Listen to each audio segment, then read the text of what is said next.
வணக்கம் நண்பர்களே, முக்கிய செய்திகளை இந்த பதிவில் பார்க்க போகிறோம். சட்டப்பேரவையில் மதிமுக எம்எல்ஏ ராஜேந்திரன் இருக்கார்ல, அவர் எந்திரிச்சு நிதியமைச்சர் ஆங்கிலத்தில் ரொம்ப ஃப்ளூயண்டாக இருக்கார், ஆனால் தமிழை வாசிக்கும் போது தடுமாறுறாரு, ஃப்யூச்சரில் அது மாதிரியான மிஸ்டேக் இல்லாமல் பார்த்துக்கோங்க, ப்ராக்டிஸ் பண்ணால் எல்லாம் சரியாயிரும் அப்படிங்கிற மாதிரி ஒரு அறிவுரை வழங்கியிருக்காரு.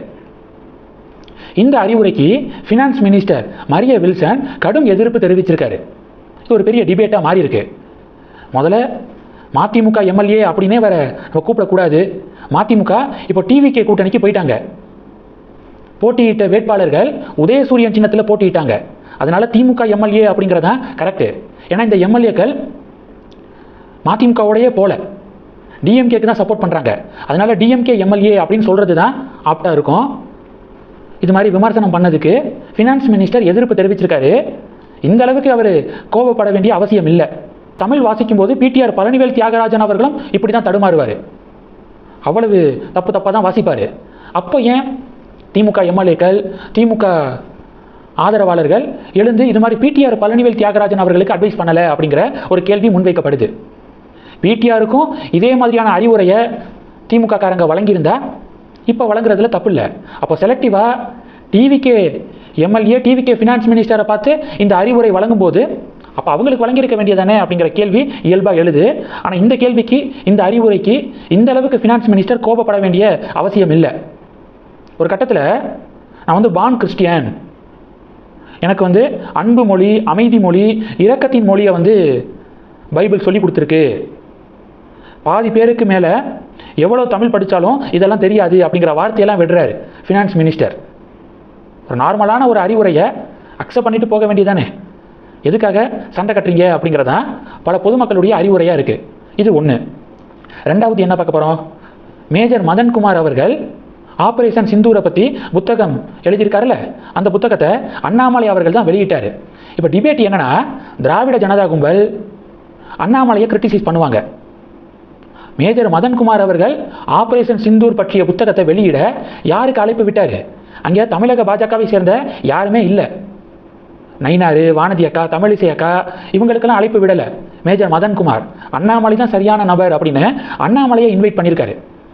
இதிலிருந்து திராவிட ஜனதா கும்பலில் இருக்கிறவங்களை கம்பேர் பண்ணும்போது அண்ணாமலை தேசியவாதத்தில், நேஷனலிசமில் எவ்வளவு பீக்கு அப்படிங்கிறத புரிஞ்சுக்க முடியுது.